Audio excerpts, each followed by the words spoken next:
하나님 주신 말씀을 보겠습니다. 잠언 12장 17절에서 20절 말씀입니다. 우리 다 같은 목소리로 합독하도록 하겠습니다. 잠언 12장 17절에서 20절 말씀입니다. 제가 가지고 있는 성경은 개역 개정인데 조금 다를 수가 있습니다. 하지만 하나님 말씀 내용은 같습니다. 다 같은 목소리로 읽겠습니다. 진리를 말하는 자는 의를 나타내어도 거짓 중에는 속이는 말을 하느니라. 칼로 찌른같이 함부로 말하는 자가 있거니와 지혜로운 자의 혀는 양약과 같으니라. 진실한 입술은 영원히 보존되거니와 거짓 혀는 잠시 동안만 있을 뿐이라. 악을 해하는 자의 마음에는 속임이 있고 화평을 의논하는 자에게는 희락이 있느니라. 아멘. 오늘 하나님께서 저와 여러분에게 주신 말씀은 잠언 말씀으로 선교사는 누구나 될 수 있습니다 라는 제목으로 은혜를 나눌까 합니다. 목사는 정규 시학을 마치고 반드시 안수를 받아야 목사가 될 수 있고 목회를 할 수 있는 것입니다. 하지만 선교사는 그런 안수 없이 하나님으로부터 사명만 가지고 있으면 누구나 선교사가 될 수 있습니다. 선교사는 누구나 될 수 있다는 말을 두 가지로 한번 정리해 보도록 하겠습니다. 어떤 선교사는 정규 신학을 마치고 훈련을 받고 그 나라의 언어를 습득하며 여러 가지의 훈련 과정을 통해서 선교사가 되는 그런 선교사가 있는가 하면, 또 어떤 이들은, 모든 그리스도인들은 각자의 삶의 자리에서 선교적 사명을 가지고 살아가는 사람들을 선교사라고 우리는 부를 수 있습니다. 그런 의미에서 여러분들은 교회 직분과 함께 선교사라는 직분을 동시에 가졌다라는 사실을 절대 잊어서는 안 됩니다. 여러분, 진정 여러분들이 각자의 삶의 자리에서 선교사다운 선교사, 그런 사명을 갖기 위해서는 가장 중요한 한 가지를 말씀드리고자 합니다. 그 중요한 한 가지가 무엇일까요? 선교사는 말을 잘해야 합니다.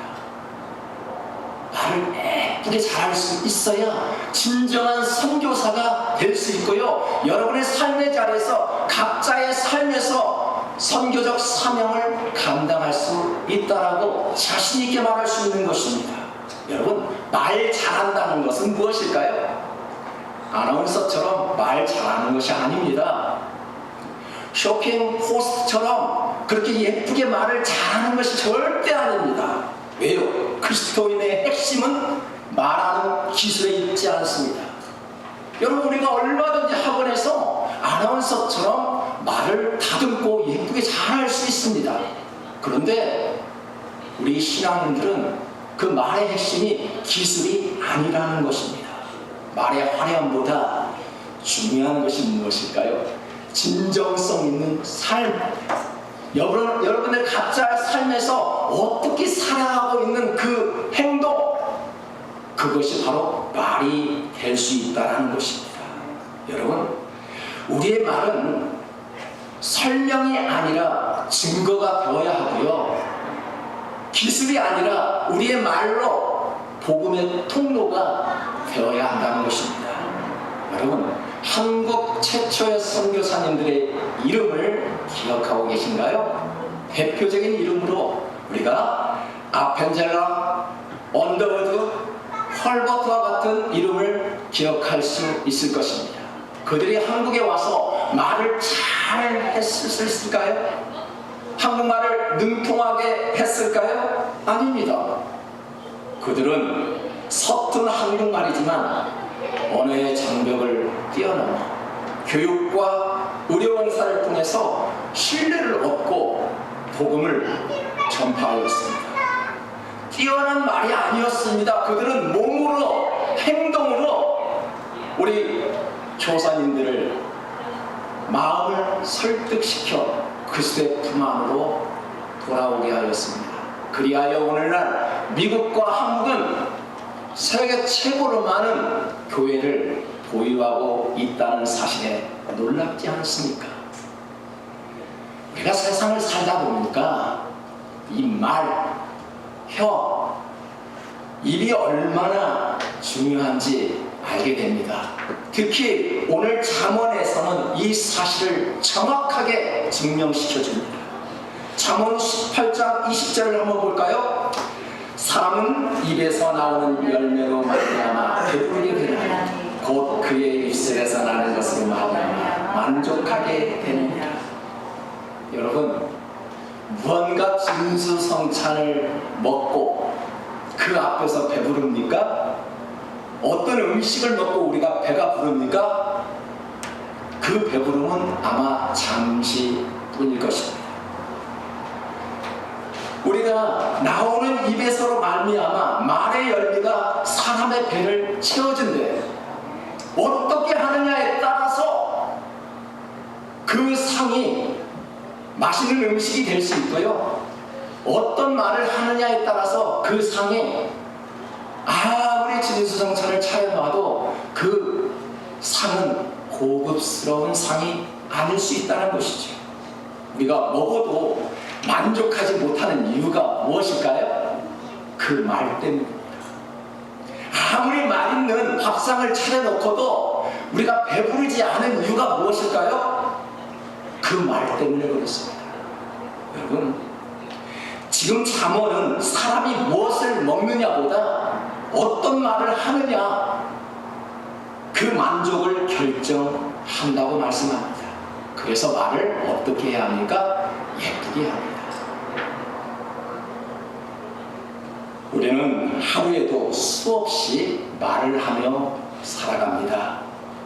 그래서 잠언에서는 말의 중요성을 계속해서 반복하며 우리에게 말씀하고 있지요. 생각해 보세요. 우리가 무심코 툭 하고 던진 말 때문에 그 건강한 사람이 쉽게 넘어갑니다. 평생 지워지지 않는 상처로 남게 됩니다. 그 말 한마디 때문에. 반대로 절망의 끝에 서 있는 사람에게 우리가 어떻게 말하느냐에 따라서 그 사람은 일어나게 됩니다. 병든 자가 일어나게 하시고 고통받는 자가 벌떡 일어날 수 있는 힘이 바로 저와 여러분이 가지고 있는 그 입술 한마디 때문에 사람을 살리고 죽이기도 한다는 것이죠. 본문 18절을 볼까요? 다 같이 한번 읽어보겠습니다. 칼로 찌름같이 함부로 말하는 사람이 있거니와 지혜로운 자의 혀는 양약과 같으니라. 아멘. 문득 생각나는 사람들이 많지요. 우리 곁에는 칼로 찌름같이 함부로 말하는 사람들이 우리 주변에는 많이 있지만 또한 지혜로운 사람들이 참 많습니다. 나를 따뜻하게 말하고 나를 향해서 격려하고 칭찬의 말을, 그 입술을 가진 자들이 우리 주변에는 너무나도 많다는 사실입니다. 말은 칼이 될 수도 있고요, 양약이 될 수 있다는 것입니다. 우리가 이런 말씀을 처음 듣는 소리일까요? 내가 60평생, 70평생, 80평생을 살고 있는데 이런 말씀을 여러분이 처음 듣고 계십니까? 그럼에도 불구하고 우리는 말을 쉽게 하죠. 여러분, 말은 단순한 소리가 아닙니다. 우리의 말은 땅에 던져지는 것처럼 그 말이 씨앗이 되어서 열매로 번진다는 사실을 알고 계십니까? 하나님은 어떻게 이 세상을 창조하셨다고요? 말씀으로 창조하셨습니다. 창세기 1장 1절을 보십시오. 태초에 하나님께서 천지를 창조하셨다라고 말씀해요. 그리고 계속해서 반복해서 하시는 말씀이, 하나님이 이르시되, 하나님이 말씀하셨는데 그대로 되었대요. 이게 한두 번 나오는 문장이 아닙니다. 하나님이 말씀하셨는데 그대로 되었더라. 이것이 계속 창세기 1장에서는 하나님이 말씀하심으로 그대로 되었더라. 사랑하는 성도 여러분, 우리는 하나님의 형상으로 지음받은 하나님의 백성입니다. 우리들은 하나님의 생명으로, 하나님께서 성령으로 부어주심으로 우리가 탄생하심을 믿지 않습니까? 그래서 창세기 1장 1절이 그렇게 중요한 것입니다. 태초에 하나님이 천지를 창조하셨다.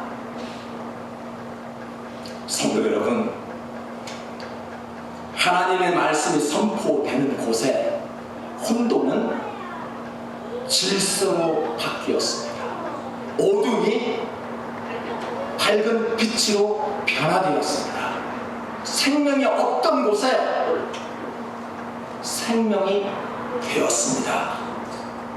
이것은 창조의 능력임을 하나님께서 보여주셨습니다. 하나님께서 말씀하신 대로 창조되었고 우리가 하나님의 형상대로 지음을 받았다면 우리도 삶 가운데에서 적용이 필요하지요. 설교는 뭐라고요? 적용입니다. 우리가 30년, 심지어는 50년 이상의 신앙생활을 했어도 적용이 안 되었기 때문에, 그 많은 말씀을 듣고 살아도 적용이 없었기 때문에 믿는 그 이전에도 그렇게 살아왔고 믿는 이 순간에도 그렇게 살 수밖에 없는 것입니다. 왜요? 그 귀한 말씀을 듣고도 적용이 안 되었기 때문에. 그래서 오늘 우리에게 주신 이 말씀을 가지고 우리는 신년 1월에는 적용을 하여서 내가 선교사다운 선교사의 모습으로 살아갈 때 말을 잘해야 되겠구나, 그런 각오가 있기를 축복합니다. 저는 지난 9월 달에 여러분에게 인사를 드리고 다시 한국에 돌아갔습니다. 많은 주변의 사람들이 목사님 언제 또 오시나요? 그렇게 묻더군요. 그래서 제가 그랬습니다. 저도 모르는 일이기 때문에 한 달 안에도 올 수도 있고 아마 올해 12월 말에는 반드시 올 것입니다. 제가 아주 장담을 하면서 이야기를 했습니다. 여러분 미국 사시니까 잘 아시잖아요. 미국 행정이 얼마나 더디고 천천히 갑니까? 하지만 저는 그래 뭐 한 3, 4개월 안에는 뭐 이민국에서 뭔가 소식이 오겠지 하고 빠르면 한 달, 늦으면 12월 다시 올 수 있을 것입니다. 아주 호언장담하며 저는 그렇게 돌아갔습니다. 그런데 웬일입니까? 11월이 지나고 12월이 지나가는데도 아무 소식이 없습니다. 역시나 미국이구나, 뭐 내년이나 가야 되겠구나 라고 생각하고 있었습니다. 그런데 웬일입니까? 12월 24일과 25일을 대구 옆에 있는 군이라는 농촌교회에서 크리스마스 이브와 성탄절 예배를 좀 섬겨달라고 해서 그 먼 길을 떠났습니다. 그리고 25일 성탄 예배를 마치고 밤중에 집에 돌아와 너무 피곤하여 잠을 자고 있는데 한국 시간으로 새벽 2시쯤 되었을까요? 우리 장모님한테 새벽에 전화가 왔습니다. 여러분, 아들한테요 새벽에 전화하시면 안 됩니다. 깜짝깜짝 놀랍니다. 정말로 새벽에 전화하지 마세요. 얼마나 많이 놀랐는지. 행여나 무슨 일이 있을까. 그런데 이민국에서 1월 5일날 핑거프린트를 하라는 레터가 왔다는 거예요. 정말 또 한번 놀랐지요. 다행이죠.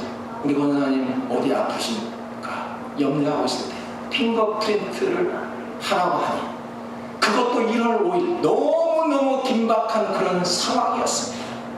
여러분, 그런데요 하나님께서는 제가 원했던 그 12월을 넘기지 않으시더군요. 약속을 지키시더군요. 제가 내뱉던 그 말에 다시 한번 미국에 보내시더군요. 저희 아내는 공부하고 있을 때 행여나 학기 중에 핑거프린트 연락이 어떨까 조마조마하고 있을 때 하나님은 그것조차도 아시고 공부에 열중하라고 핑거프린트를 면제시켜 주셨습니다. 뭐 놀라지 않으신 분들이 많이 계시는데요. 이럴 때는 좀 놀라셔야 돼요. 면제를 받았어요. 같은 부부가 똑같은 날에 신청을 하는데 저는 오라하고 아내는 공부하라고 면제시켜주는 하나님의 기적이 있었습니다. 더 놀라운 것도 이야기해 볼까요? 1년 365일 가장 비행기 티켓값이 비싼 날이 언제인 줄 아십니까? 연말이에요. 그리고 1월이에요. 그 다음에 아이들 방학이 시작되는 6월부터 8월까지 가장 티켓이 비싸요. 선교사가, 목회자가 1인당 200만 원씩 주고 미국을 왕래한다는 게 이게 상상이나 됩니까? 걱정을 많이 했습니다. 인터넷을 뒤지고 했더니 12월 29일 날짜 105만 원짜리 반값으로 미국을 방문할 수 있는 기회를 주셨습니다. 성도 여러분, 우리가 계획했던 것 하나님 앞에 기도하니 들어주시더군요. 늦은 것이 아니더군요. 가장 적절한 시기에 하나님은 우리의 약속을 들어주셨습니다. 나사로가 죽었습니다. 사흘이 지났는데 썩은 냄새가 나요. 마르다가 얼마나 슬피 울었을까요? 우리 오빠가 죽었다고. 우리 오빠가 죽었는데 어떻게 지금 썩은 냄새가 나는데 그 순간 주님께서 오셨어요. 마르다가 주님 발 앞에 엎드려 엉엉 울어대며 주님 왜 이제 오셨습니까? 조금만 빨리 오셨으면 우리 오빠가 죽지 않았을 텐데 왜 이제 오셨습니까? 그렇게 울었어요. 주님이 말씀하셨어요. 그가 어디에 있느냐? 네, 동굴 무덤 안에 있습니다. 예수님이 다가갔어요. 나사로야, 나오너라. 나사로가 벌떡 일어나 나왔습니다. 여러분, 마르다는 왜 주님이 이제 오셨습니까? 라고 묻지만 우리는 왜 기도의 응답을 왜 안 들어주십니까? 라고 우리는 애원하지만 주님께서는 가장 적절한 시기에 마르다 가정 방문하셨어요. 오빠를 살려주셨습니다. 여러분, 혹시 응답이 늦으신 분 계십니까? 왜 나는 지금까지 기도하고 있는데 왜 내 기도는 들어주지 않을까?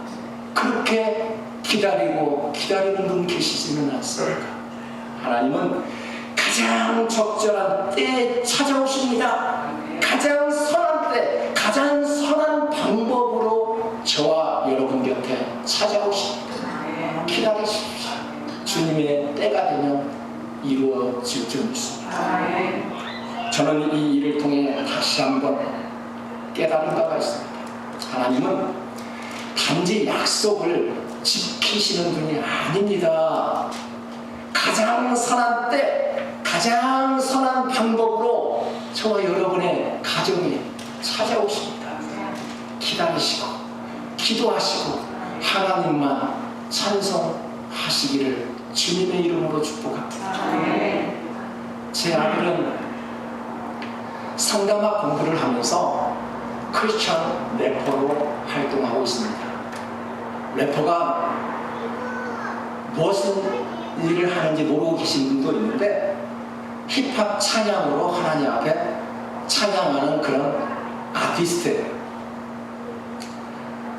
정수가 이런 가사를 쓰고 노래하였습니다. 가사 한번 띄워줘 볼래요? 랭귀지는 달라도 뮤직을 통해 먼 나라 친구들이 내 노래를 듣고 놀러오네. 올해는 아무리 힘들었어도 maybe 내년에는 오케이. 뭐 생뚱맞은 가사처럼 들리는데요. 리듬을 타고 이렇게 부르면 좀 흥이 날 텐데 아마 느낌과 감정을 모를 수도 있습니다. 어찌됐든 이런 가사가 있습니다. 그런데 놀라운 사실이 있습니다. 알지도 못하는 대만에 있는 크리스찬 래퍼들이 정수의 이 노래를 듣고 친구가 되었어요. 우리 젊은이들은 인스타그램을 많이 하죠. 인스타 친구가 되어서 정수의 노래를 듣고 크리스찬 청년들이 댄스를 추기 시작했고요. 알지도 못해요. 정수는 그냥 한국 사람이야, 한국 청년이야, 그 정도밖에 몰라요. 누군지도 몰라요. 마침 대만에 크리스찬 래퍼가 마침 영어도 잘하는 그런 친구였어요. 정수와 친구가 되었어요. 이 노래의 가사처럼 그들이 7명이 서울에 놀러와서 정수와 함께 용산에서 가스펠 찬양 공연을 하였습니다. 여기에서 끝나지 않았습니다. 이들이 대만에 돌아가서 서울에 크리스찬 래퍼 정수라는 친구가 있는데 이 친구를 대만에 알리기 시작했어요. 대만에 있는 교회 2교회에서 정수를 불렀어요. 우리 교회에서 공연을 하다가 정수가 공연을 하고 12월 27일 날 한국에 돌아왔습니다. 여러분 놀라지 않습니까? 가사를 이렇게 썼더니 내 노래를 듣고 먼 나라 친구들이 놀러 왔다는 것이 현실로 이루어졌다는 사실입니다. 여러분 그렇다면 우리가 글을 쓸 때도 우리가 말을 할 때에도 생각해서 말해야 됩니다. 그대로 이루어집니다. 복 많이 받을 거야 라고 생각하는 사람들은 복 많이 받을 거예요. 나는 할 수 없어 라고 말하는 사람은 절대 할 수 없습니다. 여러분 가수도 이처럼 노랫말이 좋아야 그 가사대로 삶이 흘러가게 되어 있습니다. 이처럼 말에는 방향이 있고 방향은 결국 삶의 길이 되는 것입니다. 말은 여러분 누구나 잘할 수 있어요.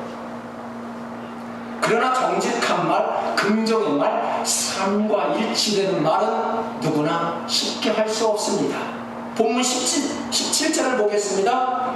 진리를 말하는 자는 의를 나타내고 거짓 증인은 속이는 말을 하느니라. 진실을 말하는 사람은 정직한 증거를 보인다는 말씀이죠. 특히 그리스도인들은 생명의 말을 전하는 사람들이죠. 성도 여러분, 예배소서 4장 29절에 보니까요, 정확하게 성도는 이렇게 말을 해야 된다라고 지금 말씀하고 있어요. 어떻게요? 우리 다 같은 목소리로 한번 합독하겠습니다. 물론 더러운 말은 너희 입 밖에도 내지 말고 오직 덕을 세우는데 소용대로 선한 말을 하여 듣는 자에게 은혜를 끼치게 하라. 여러분 어떻게 말씀하고 계셨어요? 오늘 아침에 어제 지난달 어떻게 말씀하셨나요? 남편에게, 아내에게, 자식들에게 어떻게 말씀하셨나요? 선한 말로, 덕을 세우는 말로, 주변에 있는 사람들에게 은혜를 끼칠 수 있는 그런 말을 선포하셨습니까? 우리 그리스도인들은 주변에 있는 사람에게 은혜를 끼칠 수 있는 그런 말을 할 수 있어야 합니다. 회복시키는 말을 해야 합니다. 이기는 말이 아니라 생명을 살리는 말을 해야 합니다. 여러분, 우리의 입은 이것은 단지 음식을 먹는 역할이 아닙니다. 우리의 입은 생명을 살리는 말이고요, 사람을 세우는 입술이기 때문에 이것은 하나님이 주신 가장 소중하고 귀한 사역의 도구라는 사실을 알아야 합니다. 여러분, 이 입이 하나님을 드러낼 수 있는 소중한 사역의 도구라는 사실을 안다면 우리의 입을 잘 관리할 줄 알아야 한다는 것이죠. 성도 여러분, 최초의 한국 선교사님들이 한국어 능력이 충분하지 않았을 것은 분명한 사실입니다. 말로 복음을 전달하는 데 있어서 한계가 있지 않겠습니까? 그들의 선한 행동은 가장 분명한 언어가 되었어요. 병든 자를 돌보고 그를 가르치고 굶주림에 지쳐있는 그들을 향해, 고아와 약자들을 향해 달려갔더니 그 삶의 모습이 복음이 되었습니다. 예루살렘에서 여리고로 가는 길에 강도를 만났지요. 우리가 잘 알고 있는 내용입니다. 레위인과 제사장은 외면하고 그냥 가버렸어요. 그런데 선한 사마리아인만 그를 주막에 데려가 자기 돈을 들여 잘 보살폈다라는 내용을 우리는 기억하고 있을 것입니다. 주님이 말씀하셨습니다. 이 세 사람 중에서 누가 이웃이냐고 율법교사에게 물었습니다. 그러자 율법교사가 이렇게 대답했습니다. 누가복음 10장 37절의 말씀입니다. 이르되 자비를 베푼 자이다. 예수께서 이르시되 가서 너도 이와 같이 하라 하십니다. 제사장과 레위인은 말을 잘했는지도 모릅니다. 안 그랬을까요? 잘 배웠으니까, 책을 많이 읽었으니까 말을 잘 할 수 있다라고 우리가 추측해 볼 수 있지 않겠습니까? 그런데 그런 정직한 증거는 보이지 못했어요. 성경 지식도 잘 알고 하나님의 법도를 잘 알고 있었지만 선한 행동으로 옮겨가지는 못했습니다. 선한 사마리아인의 비유는 우리에게 중요한 교훈을 주지요. 말이 중요하지만, 직분도 우리에게는 중요하지만, 말이 삶과 분리될 때 그 힘은 사라진다는 것입니다. 그래서 항상 우리가 말씀하지 않습니까? 목사답게, 장로답게, 권사는 권사답게 답게 하라는 행동, 우리가 얼마나 많은 말씀을 들었습니까? 반대로 말과 행동에 일치할 때 그리스도의 복음은 가장 선명하게 드러날 수 있지.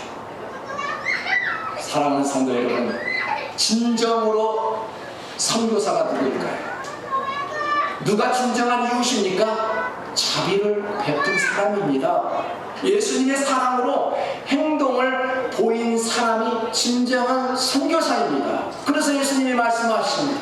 가서 너도 이와 같이 하라. 여러분, 그와 같이 하는 사람이 선교사입니다.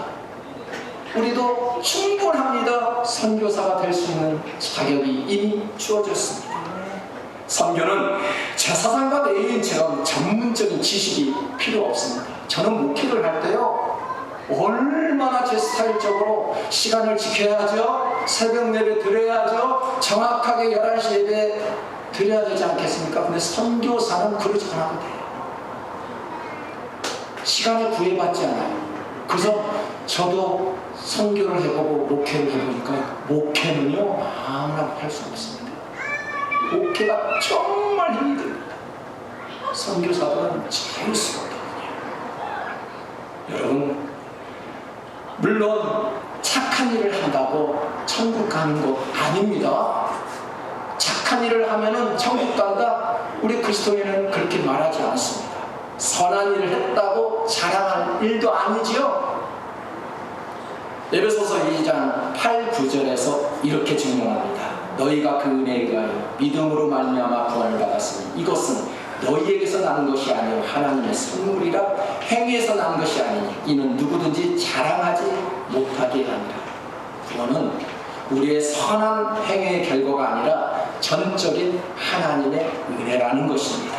사랑하는 성도 여러분, 그래서 우리는 하나님께서 먼저 우리에게 베풀어 주신 그 은혜, 이미 사랑받았다는 그 증명을 보이기 위해서 우리는 그 선한 마음으로 쉽게 달려갈 수 있지요. 이것을 자동적 반응이라고 합니다. 예를 들어서 어린아이가 철길에 뛰어 들어갈 때 엄마가 뭐라고 합니까? 선이야! 부르지요. 멈춰! 그렇게 부르죠. 이거 자동적 반응이에요. 왜요? 엄마와 아기와 연결끈이 있기 때문에 그렇습니다.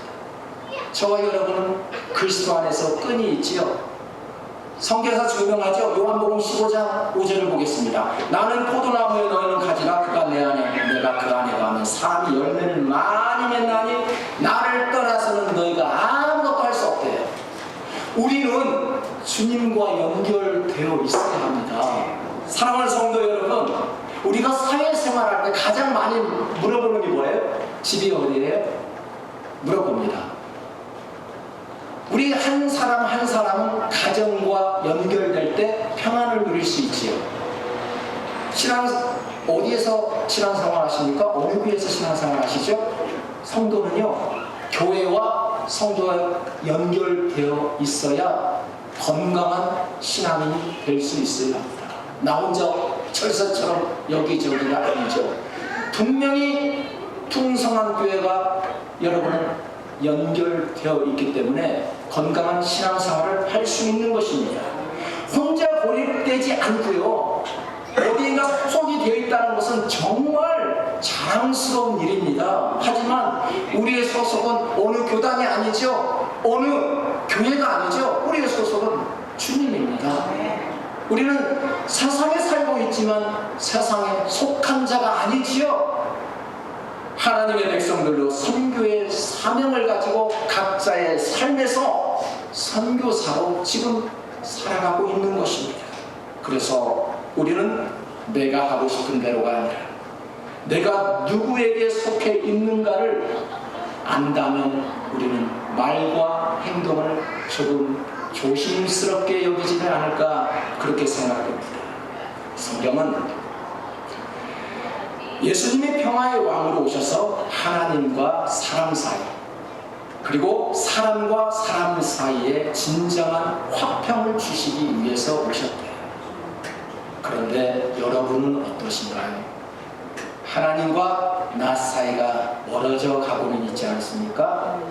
사람과 사람 사이가 멀어져 가고는 있지 않습니까? 그런 현실 속에서 우리는 살아갑니다.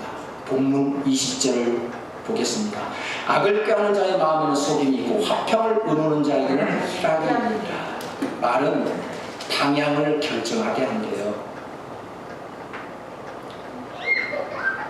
그래서 우리는 그 말 때문에 관계가 깨질 수도 있고요, 관계가 좋아질 수도 있고요, 그 말 때문에 공동체가 흐트러질 수 있다는 것입니다.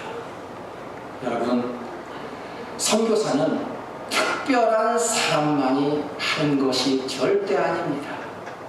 언어에 능통하거나 담대하거나 남다른 재능을 가졌다고 해서 그런 사람만이 선교사가 되는 것은 아닙니다. 누구나 하나님의 자녀라면 이미 저와 여러분은 지금 선교적 사명을 감당하고 계십니다. 잘하고 계십니다. 하나님께 속한 사람 누구나 하나님으로부터 부르심을 받았습니다. 한국말이 좀 서툴면 어떻습니까? 미국에 산다고 해서 영어를 잘하면 좋겠지만 영어가 좀 서툴면 어떻습니까? 가장 중요한 것은 주님께 속한 삶의 태도를 하나님께서는 보십니다.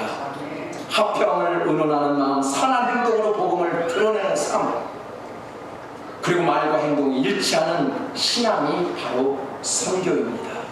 오늘 이 자리에서 이렇게 다짐해 보았으면 합니다.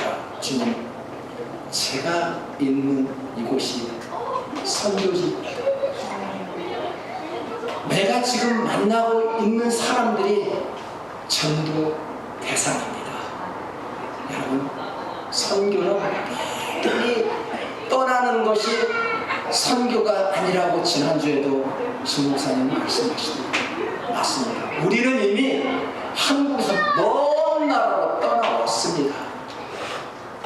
그렇다면 우리는 선교사의 역할을 지금 잘 하고 있다는 저만 선교사가 아닙니다. 이미 여러분도 선교사입니다. 목사나 선교사라는 그런 직함을 가졌다고 해서 선교사가 되는 것이 아닙니다. 예배 자리에 앉아있는 지금 이 순간, 여러분은 하나님께서 이 땅에 보내신 하나님의 백성입니다. 선교사라는 선교사의 모습으로 이번 한 해도 열심히 충성하며 살아가시는 우리 풍성한 교회 성도님들 모두가 되시기를 주님의 이름으로 축복합니다. 이 시간 제가 잠깐 선교 보고를 제가 좀 하려고 해요. 길지 않습니다. 저는 한국에서 2년 전에도 말씀하셨듯이 리디아 글로벌 미션이라는 선교단체를 세워 선교 사역을 감당하고 있습니다. 저는 해마다 우리 사랑하는 아내, 아들, 딸을 데리고 기도원에 가서 한 해를 묵상하며 교회 갑니다. 왜 그럴까요? 우리는 한 팀이 되어서 다 사역자들입니다. 저 혼자만 사역하는 것이 아니라 가족들이 한 팀을 이루어서 그렇게 사역을 함으로 우리는 한 해가 되면 기도원에 가서 이렇게 기도하는 모습을 한번 올려보았습니다. 다음 한번 올려주세요. 어떻게 많이 보신 분인데 우리 한국에 우리 신사모님 오셨을 때 학교에 들어가서 우리 신 총장님한테 학교 소개도 받고 학교의 비전을 나누는 그런 아주 매우 중요한 그런 사역 현장을 제가 듣는 그런 시간을 마련해 보았습니다. 얼마나 반가운 모습이었는지 다음 한번 보여볼게요.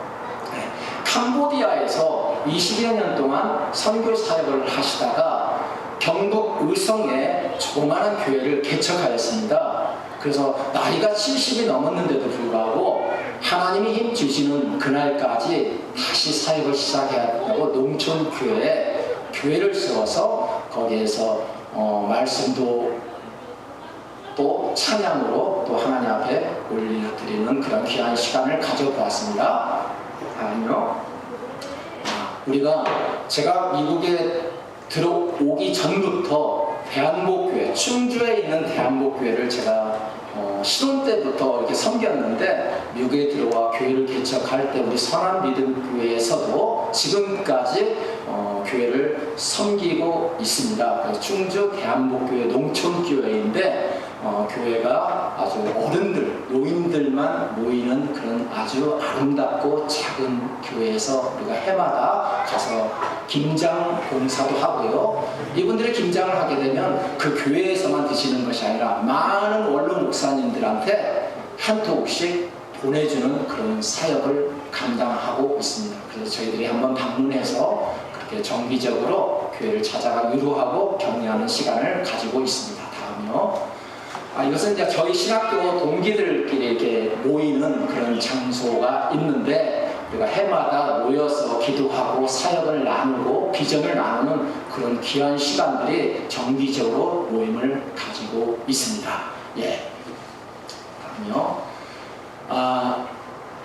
우리 선한믿음교회에서 교회 개척 멤버로 청년을 보내주셨는데 이 청년이 이제 미국에서 한국으로 이주하는 가운데 이 청년을 어떻게 한국에서 잘 정착할 수 있도록 인도해야 될까 해서 이 청년에게 조언과 도움으로 함께 대화를 나누는 그런 시간도 가져보았습니다. 저도 1년에 한 번 정도는 한국에 가는데 한국은 급변하기 때문에 적응하기가 굉장히 어렵습니다. 저도 자주 가지만은 너무나도 쉽게 변하는 그런 상황 속에서 이 청년은 미국에서 오래 살았기 때문에 혼자 한국에 가면 너무나도 혼란스러운 마음 때문에 저희들이 그런 마음을 알고 있기 때문에 그 어머니와 함께 식당에서 그런 여러 가지의 그런 조언과 한국 문화에 대해서 이렇게 좋은 시간을 나누는 시간도 가져보았습니다. 제가 설교 중에 말씀한 내용입니다. 대만에 찬양 집회를 갔어요. 그래서 처음 대만에 가서 이 청년들과 함께 찬양을 나누는 그런 모습입니다. 넘어갈게요. 자, 이것은 용산, 아까 말씀했는데 이 청년들이 용산에 정말 놀러 왔어요. 그래서 용산에서 찬양 집회를 열 수 있는 그런 은혜가 있었고 또 저희 리디아 글로벌 미션 선교회에서 또 이들을 또 숙박을 할 수 있도록 지원할 수 있는 그런 여건도 하나님께서 허락하셔서 대만 아티스트, 래퍼 7명을 우리가 섬길 수 있는 기회도 있었습니다. 참 잘생기신 우리 박효 목사님이신데 이렇게 건강을 좀 회복하기를 간절히 기도드립니다. 작년 9월 모습입니다. 항상 이 사진을 볼 때 우리 목사님 빨리 회복하셔서 빨리 단위에 올라오셔야 되는데 3개월이면 또 정말로 본인은 더 많이 마음이 아프고 안타까운 심정으로 기도하고 계실 것입니다. 꼭 회복하셔서 빠른 시일 내에 이 자리에서 그 귀하고 좋은 목소리로 말씀 인도하시는 그날이 오기를 우리가 기도하겠습니다. 아주 중요한 내용인데요. 또 마삭도 교회라고 완도 밑에 그 섬마을입니다. 사진에 보이는 그 뒤쪽에 그게 마삭도입니다. 거기에 교회가 하나 세워져 있는데 한 75가 넘는 목사님이 이제 이 마삭도를 은퇴하시고 미국에서 동그라미 언더라인 쳐 있는 분이 샌디에고에서 목회하신 분인데 사모님이 암에 걸려가지고 전남 해안 고향에 가서 지금 살고 계셔요. 그래서 후임자를 세우기 위해서 기도한다고 하셔서 마삭도 담임 목사님 저에게 연락이 왔습니다. 누구 없을까 하고 기도하는 중에 담임 목사님 생각났다고 해서 저도 생각나는 분이 전남 해안에 있는 이 목사님이 생각나서 연락을 드렸더니 아내가 이렇게 암이 걸렸고 그럼에도 불구하고 한국은 섬이 많다는데 섬에서라도 어디 사역할 데 없는가 하고 기도하고 있었대요. 제가 전화를 하니까 너무너무 감사하다고 당장 하겠습니다 하고 아내와 함께 이분들을 모시고 가는 거예요. 그 사진 모습을 보니까 별로 밝은 표정이 아닌 것 같았지. 그렇죠? 사진에서도 뭔가 기뻐야 되는데 몸도 아프시고 과연 이런 데서 어떻게 사역할까 그런 마음 때문에 염려되기도 하고 그런 전화를 해보니까 지금 사역을 잘하고 계시다고 그렇게 해서 얼마나 감사한지 모릅니다.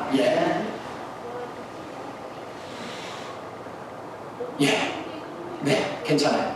지금 동승교회에 보령에 있는 교회와 내송로교회라고 속리산 입구에 있는 교회입니다. 아주 농촌 교회예요. 그래서 저희들이 항상 기도하고 있었던 것이 저희들이 미국에서 생활할 때 너무 받은 은혜가 큽니다. 자녀들이 장학금도 많이 받았고 또 이 미국 정부로부터 많은 혜택도 받아서 20년 동안 살 수 있는 그 은혜가 있었습니다. 그래서 저희들이 그 기억을 하고 시골 교회를 어떻게 섬길 수 있을까 하고 저희들이 시골 교회를 탐방하며 그들을 위로하고 격려해주는 그런 시간을 가져보았습니다. 그리고 다음 장면은 아까 우리 자녀들이 장학금도 많이 받았다고 하는데 이 목사님 따님이 천안에서 보령까지 대학을 다니는데 매주마다 반주로 섬기고 있더라고요. 그래서 그 마음이 너무너무 감사하고 우리 주에도 해봤잖아요. 우리 박지혜 지사님도 지금까지 반주하고 계시는데 항상 제가 뒤에서 보면 참 아름답다. 왜? 우리 사랑하는 딸 주에도 끝까지 제가 목회할 때 이 반주의 자리를 지켰습니다. 그래서 이 교회에 방문하니까 딱 생각납니다. 저 딸에게 작은 액수이지만 장학금을 좀 전달하자 해서 저희들이 그 교회에 가서 찾아가서 소에게 장학금을 전달하고 격려했던 그런 사진입니다. 다음입니다. 정수가 이렇게 서울에서 경기도에서 이렇게 다니면서 이렇게 축제, 전도 축제나 그런 사역을 하고 있습니다. 이건 이제 아내가 이제 정기적으로 상담사 모임을 가지고 있는데요. 해화역 주변에 상담소가 있는데 거기에서 상담사들이 모여서 그들의 그런 역할이나 모든 것을 함께 쉐어할 수 있는 그런 공간에서 항상 상담사들이 연구하고 기도하는 모임을 가지고 있습니다. 이 상담은 비밀 보장이 확실해야 되기 때문에 사진을 담지 않았습니다. 그래서 이 사진만 드렸습니다. 제가 교회 더 이상 안 나가면 이 책을 써서 어느 교회에 가서 독카페를 열었는데요. 아니, 목사가 교회 더 이상 안 나갑니다. 제목이 이상하잖아요. 많은 사람들이 교회 더 이상 안 나갑니다. 이 책 제목대로 목사가 쓸 일은 없고 궁금해서 책을 좀 사봤다는 독자들도 있습니다. 오해하시면 안 됩니다. 내용은 아주 크리스찬적이고 아주 좋은 책이라고 어떤 네티즌들이 평가를 해본 그런 글을 읽어보았습니다. 여러분도 구글에서 검색해보면 뭐 박종진 목사나 교회 더 이상 안 나갑니다라고 검색해보면 그 내용들이 아마 다 올라가 있을 것입니다. 정수가 2차로 이게 대만에서 그들이 초청하여 두 교회에서 초청하여 대만 교회에서 이렇게 찬양하는 그런 모습이고, 이제 2월 20일에는 또 이제 일본에 가서 또 이게 찬양 집회를 열게 되어 있습니다. 정수는 이름도 없는 그런 아티스트인데 대한민국보다도 뭐 대만, 일본, 미국에서는 언젠가 우리 풍성학교에서 우리 목사님께서 불러주실 줄 믿습니다. 다음 마지막 장면입니다. 제가 설교 중에도 말씀하셨던 24일, 25일 성탄절 예배를 대구 군이 나오 교회라는 곳에서 사역을 마치고 이제 돌아갔을 때 우리 장로님께서 이렇게 전화 왔다고 그런 내용인데요. 이분은 라스베가스에서 목회를 25년 동안 하시다가 은퇴를 하시고 한국에서 쉬고 있을 때 시골 교회에 목회자가 필요하다고 해서 자기도 모르게 어떻게 하나님의 이끌림으로 시골 교회에 가서 목회를 지금 하고 계십니다. 그런데 놀라운 사실은 지금 이 네온사인을 보십시오. 이 교회가 60년이 됐습니다. 1960년에 세워진 교회인데요. 그 성도들이 이야기를 하는데 60년 동안 이 교회에 환하게 네온사인이 밝혀진 것은 처음이래요. 온 동네가 환하게 비쳤어요. 역시 라스베가스 출신이라 그러는지 라스베가스 스타일로 이렇게 했다고 너무너무 시골교회 성도님들이 좋아하는 모습을 봤어요. 저 역시 이렇게 큰 별은 처음 봤어요. 이 조명별이 굉장히 크더라고요.